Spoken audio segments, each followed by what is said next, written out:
पुणे आणि रायगड जिल्ह्याची सीमा,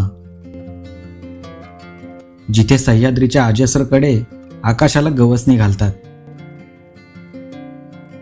याच काड्यांच्या उशाला अगदी खोल दरीमध्ये एक असं गाव लपलं आहे ज्याचा पत्ता आज देखील अनेक जण विसरले आहेत.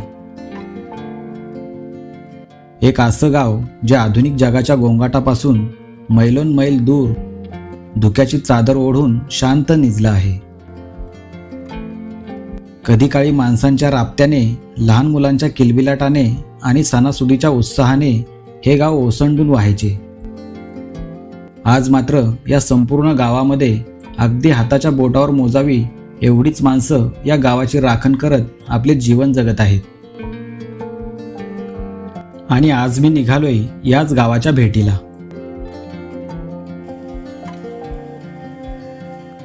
दुसरा दिवस उजाडलाय. सकाळचे 7:30 वाजलेत. पाऊस रात्रभर एवढा पडतोय ना.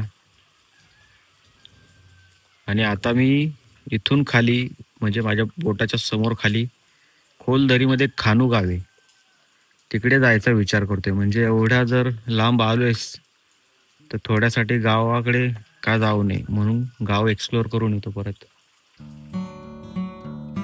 डिगे वस्ती शाळेची मुलं सकाळी लवकर शाळेत आली होती. हे बघा, समोर डिगे वस्तीची शाळा आहे. इथे रात्री सरांबरोबर मुक्काम केला होता मी. आणि आता हे बाबा येतात माझ्याबरोबर. आम्ही दोघं जण खाली खानू गावामध्ये चाललो. खानू गाव म्हणजे ज्या गावाचा व्हिडिओ आपल्या चॅनलवरचा टॉप व्ह्यू व्हिडिओ आहे. तर आज एवढ्या जवळ आलो इथे, तर म्हणलो जाऊन यावं. आता वारं, पाऊस, धुकं बघा सर्व आहे.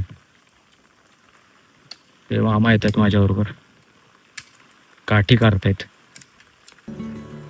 वर्षभर बिळामध्ये लपून राहणारे हे जीव पावसाच्या एका सरीसोबत आपल्या अस्तित्वाचा उत्सव साजरा करण्यासाठी असे बिळाबाहेर पडतात.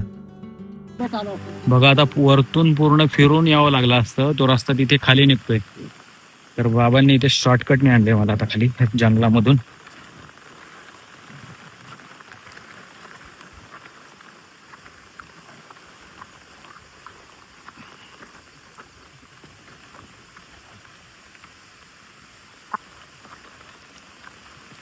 थेट रस्त्यावर निघालो खाली.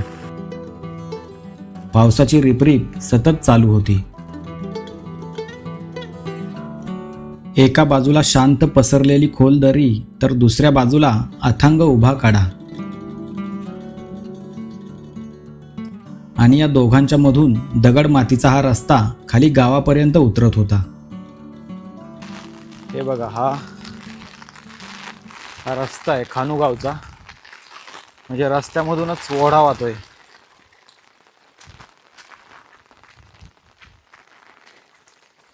पाठीमागे दाखवतो, खालून जास्त डीप कळेल.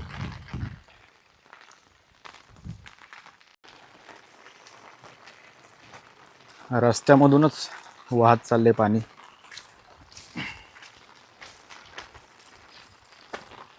अतिशय भयानक अवस्था आहे. हे बघा,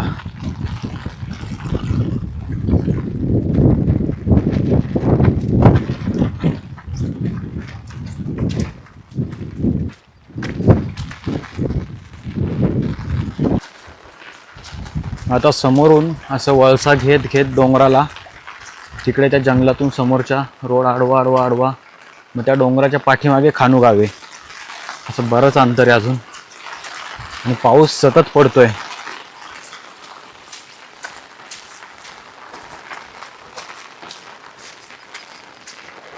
हे बघा, खेकडे वाटेमध्ये. खेकड्यांची काहीच कमी नाही आहे. नुसते खेकडे. हे बघा, इथे एक.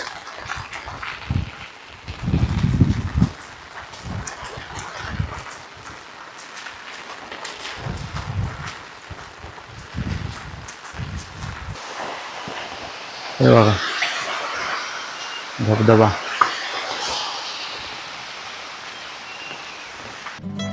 माणसांची चाहूल नसलेल्या या पायवाटेवर फक्त पक्ष्यांचे आवाजच आपल्या कानावर पडत असतात. आता मी सह्याद्रीच्या घाट माथ्यावर म्हणजे पुणे जिल्ह्याच्या बॉर्डरवर सर्वात शेवटचं गाव आहे खानू गाव. त्या खानू गावाला चाललो आहे. या खानू गावाचा व्हिडिओ आपल्या चॅनलवर ऑलरेडी एक आहे, जो उन्हाळ्यामध्ये मे महिन्यामध्ये मी शूट केला होता. आणि तो व्हिडिओ आपल्या चॅनलवरचा टॉपचा व्हिडिओ आहे, जवळजवळ 41 लाख लोकांनी पाहिलेला आहे. तर गावं स्थलांतर कशी होतात हे मी त्या व्हिडिओमध्ये दाखवलेले आहे. आणि आज मी माझ्या पाठीमागे एक डिगे वस्ती चांदर ही गाव आहेत. तर रात्री त्या मुलांसाठी काही शालेय साहित्य घेऊन आलो होतो. तर शालेय साहित्य त्यांना वाटप केले आणि म्हणलो एवढ्या जवळ आलो आहे खानू गावाच्या, तर त्या लोकांसाठी सोलार दिवे घेऊन आलो होतो. तर ते सोलार दिवे देण्यासाठी आता मी त्यांच्याकडे चाललो आहे. पण वाटेमध्ये रस्त्याची जी अवस्था आहे ती पाहिल्यानंतर तुम्हाला पटेल की लोक स्थलांतर का करतात.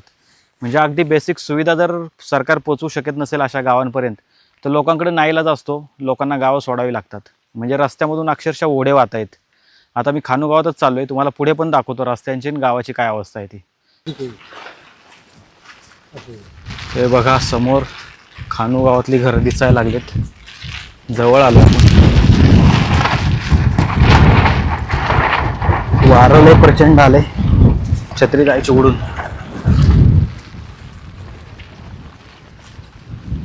बापरे, असं शेल ते पलीकडे दिसत आहेत बघा, घरं दिसायला लागलेत.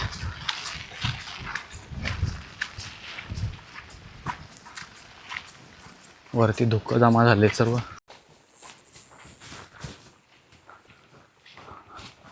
गावात पोहोचलोय. आजी, संतोषची आजी वाटतं.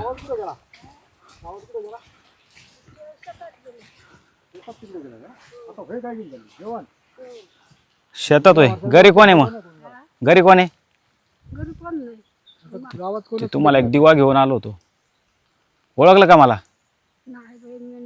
गिसरचा आहे, बुवांचा पोरगा. हे काय खत आहे का जेवण आहे? जेवण आऊत आहे शेतामध्ये. हा लोकांचं आऊत केले. होय. हो. मावशी रानात चालल्या होत्या, पण त्यांच्यासाठी घेऊन आलो एवढ्या लांब. तर म्हटलं या परत ते देऊया आणि मग त्या मोकळ्या होतील कामासाठी.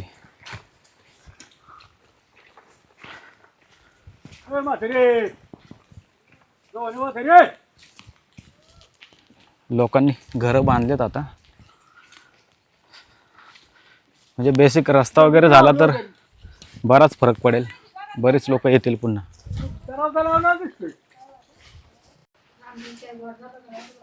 झालंय चहा दिलाय. आता द्या थोडंसं दूध गरम करून.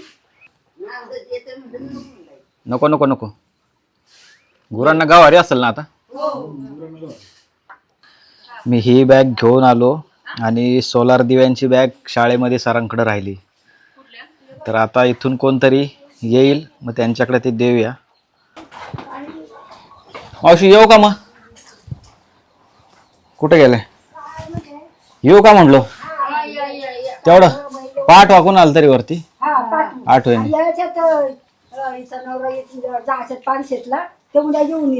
आता गडबड झाली सगळी. मी त्या बॅगेच्या ह्याच्यामध्ये यांना सोलार दिवे घेऊन आलो, ते शाळेतच राहिले.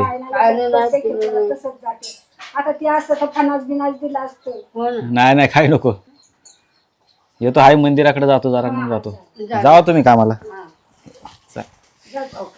हो.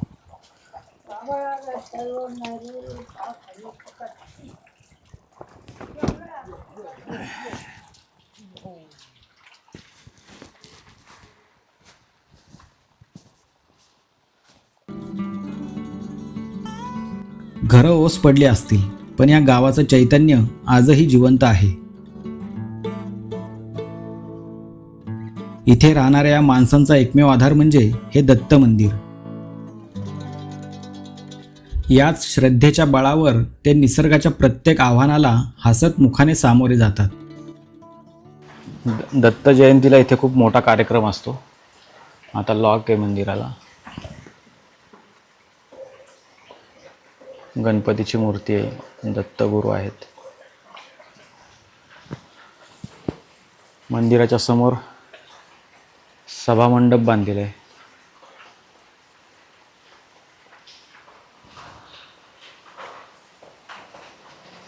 मग दत्त जयंतीला पूर्ण गाव भरलेलं असते.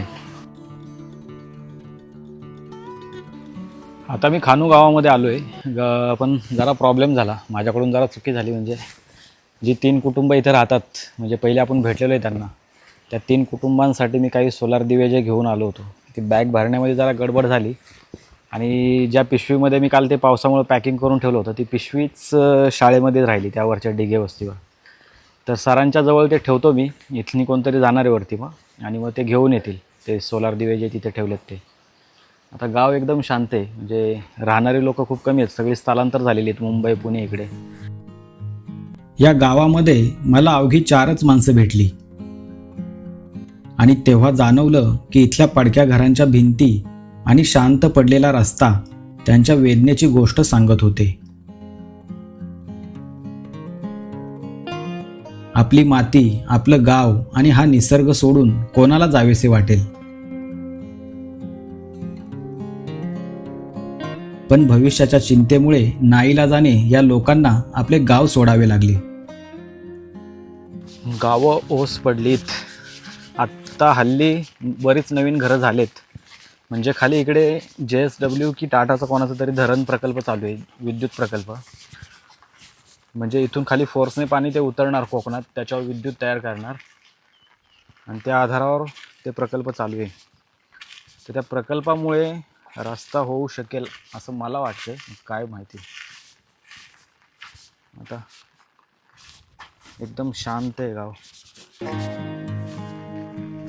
मागील काही वर्षात सह्याद्रीतल्या अनेक गावांमधील जमिनी ह्या विकल्या गेल्या आहेत. आपल्या पूर्वजांचा हा वारसा, ही माती विकू नका, कारण एकदा ही माती आपल्या हातातून निसटली की आपले अस्तित्वही कायमचे मिटून जाईल. लोकांनी घरं बांधलेत, पण रस्त्यामुळं बरेचशा अडचणी येतात. रस्ता जर झाला तर बरीच लोक पुन्हा गावी येऊन राहू शकतात आहे ना आपली, थोड्या अंतराने. समोर दिसते ती शाळा आहे, म्हणजे कधी काळी इथे 25 वर्षापूर्वी एक शाळा होती नांदती. आज लोकांचं स्थलांतर झालं, विद्यार्थ्यांना अभावी ती शाळा देखील बंद आहे. रस्ता सर्वात मूळ इथली अडचण आहे, रस्ताच. रस्ता झाला तर बरेच प्रश्न सुटतील. नाही, हे पाणी जे जमा झाले पावसाचं आहे का? मे महिन्यात पूर्ण खाली झालं असेल. हां, कारण की मे महिन्यात मी एकदा शूट केलं होतं, त्यावेळेस पूर्ण मोकळं पडलं होतं ते. पण एवढं 10 दिवसात एवढं भरलंय. मग आता प्यायला पाणी कुठलं? इथून वाहून न्यायचं का?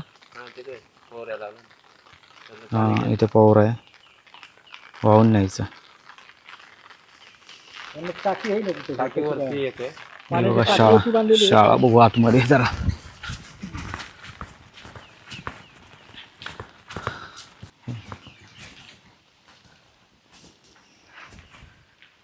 इथे शाळेचा फळा. म्हणजे मी गावात माहिती घेतली त्यावेळेस मला समजलं होतं की 25 वर्षापूर्वी ही शाळा भरलेली असायची. पण लोकांना नाईलाजाने ज्या बेसिक पायाभूत सुविधांच्या अभावामुळे लोकांना रोजगार किंवा शिक्षणासाठी आपली कुटुंब घेऊन शहराकडे स्थलांतर करावं लागलं. आणि मग शाळा हळूहळू एक विद्यार्थ्यावर, शेवटी एका विद्यार्थ्यावर येऊन थांबली होती. मला वरती पण ते कोण सांगत होते की एक सर होते, ते एका विद्यार्थ्यासाठी इथे यायचे शाळा शिकवायला. लोक स्थलांतर झाली आणि आता शाळा पण बंद आहे. शाळेच्या फक्त भिंती, कधी काळी ह्या 4 भिंतींमध्ये विद्यार्थ्यांचा आवाज खेळत असेल. आज फक्त वारा खेळतोय. म्हणजे शाळेचा फळा आहे अजून. ते जुन्या पद्धतीची शाळा आहे आपली, दगडी भिंतींचा. इथे दरवाजा असेल बहुतेक, फ्रेम दिसते तशी. या वरच्या बाजूला 2 खिडक्या दिसत आहेत. म्हणजे आजही लोक यायला तयार आहेत. इथल्या तरुणांशी म्हणजे बऱ्यापैकी माझा संपर्क आहे. बरीच तरुण ओळखतात इथले आणि त्यांचे प्रयत्न पण चालू असतात बरेचसे. पण पुणे जिल्ह्याच्या एकदम सीमेवरचं सर्वात शेवटचं गाव आहे. म्हणजे आपण घाटावरनी खाली उतरून यायचं. आता इथून काही थोड्याच अंतरावर कोकणकडे खाली लागतात. मग तिथून खाली सर्व कोकणपट्टी चालू होती. की 2010 साली माधव गाडगीळ समिती स्थापन झाली होती. त्या समितीने पश्चिम घाटाचा सर्वे करण्यासाठी त्या समितीची स्थापना केली होती. तर त्या समितीने जो अहवाल तयार केला होता त्याच्यामध्ये जो अतिसंवेदनशील भाग होता तो आपला हा पश्चिम घाट आहे. त्या घाटातली जैवविविधतेने समृद्ध असा हा भाग आहे. आणि त्याच भागाच्याच बेसिक सुविधा, असं नाही की तुम्ही जंगलं तोडून नवीन रस्ते बनवा असंही म्हणत नाही. जे रस्ते पूर्वीपासून आहेत लोकांचे बैलगाडीचे किंवा पायवाटेचे, त्याच रस्त्यांना फक्त व्यवस्थित करून या लोकांना फक्त दळणवळणाचा मार्ग निर्माण करून द्यायचा आहे. तर जैवविविधतेने समृद्ध असलेला असा हा भाग. म्हणजे काही लोक बोलतात गावी जाऊन आपण काय करणार, तर ज्या माधव गाडगीळ समितीने हा संवेदनशील भाग म्हणून घोषित केला आहे, तर आपल्या भागामध्ये जेवढ्या वनस्पती आहेत औषधी, जर एखाद्या ग्रामपंचायतीने ठरवलं की आपल्या हद्दीमध्ये ज्या औषधी वनस्पती आहेत त्यांचे आपण रजिस्टर करायचं गावाच्या नावाने, मग ते पेटंट एकदा तयार झालं तर उद्या भविष्यामध्ये एखाद्या औषधी कंपनीला जर द्यायचं झालं तर त्या गावाला, त्या कंपनीला ते अधिकार म्हणून, त्या वनस्पतीचे अधिकार म्हणून निधी द्यावा लागेल. म्हणजे जर आपण ठरवलं तर करण्यासारख्या बऱ्याचशा गोष्टी आहेत. आपल्याकडे एवढं जंगल आहे, औषधी वनस्पती आहेत, यांना रजिस्टर केलं पाहिजे ग्रामपंचायतीच्या नावाने, किंवा तरुणांनी सुद्धा स्वतः पुढाकार घेतला पाहिजे आता, किंवा वनस्पती रजिस्टर केल्या पाहिजेत, त्यांची नोंदणी केली पाहिजे किती औषधी वनस्पती आपल्या गावाच्या हद्दीमध्ये आहेत. त्याप्रकारे भविष्यात आता नरक्यासारखी जी कॅन्सरवर औषधी वनस्पती आहे ती आपल्या भागामध्ये मिळते. त्याच्यानंतर व्यापारी एखादा येतो, बांबूचा भाव आपल्या व्यापारी ठरवणार. आपल्या वनस्पतींचा भाव आपण ठरवला पाहिजे, व्यापाऱ्यांनी नाही, असं माझं म्हणणं आहे. त्यामुळे भविष्यात जर विचार केला तर बऱ्याच गोष्टी होणार आहेत. आता इकडे खानुगावातून आलो आहे आणि आता दादा सांगतायत मला की तिथे वरती बंडा म्हणून एक, बंडे वस्ती म्हणून एक आहे, म्हणजे वरती डोंगराच्या टॉपला तिथे 2 कुटुंब राहतात. ते मला म्हटलं की जायचं का, तर म्हटलं आलो आहे एवढ्या लांब तर का नाही. तर आता तिथे चाललो आहे मी. ह्या समोरच्या जंगलातून वरती डोंगरात वाढ जाते ना. चला. वर डोंगराच्या माथ्यावर 2 कुटुंबांनी आपले संसार थाटले आहेत. विज्ञानाने जग कितीही जवळ आणलं असेल, पण या 2 कुटुंबांचा आधुनिक जगाशी आजही कुठलाही संपर्क होत नाही. इथल्या दिवसाची सुरुवात होते ती मुसळधार पावसाने आणि रात्र होते ती बेभान वाऱ्याच्या आवाजाने. दाट धुक्याची पांढरी चादर ओढून घेतलेल्या या उंच डोंगर माथ्यावर ही 2 कुटुंब कशी राहत असतील पाहूया पुढील व्हिडिओमध्ये.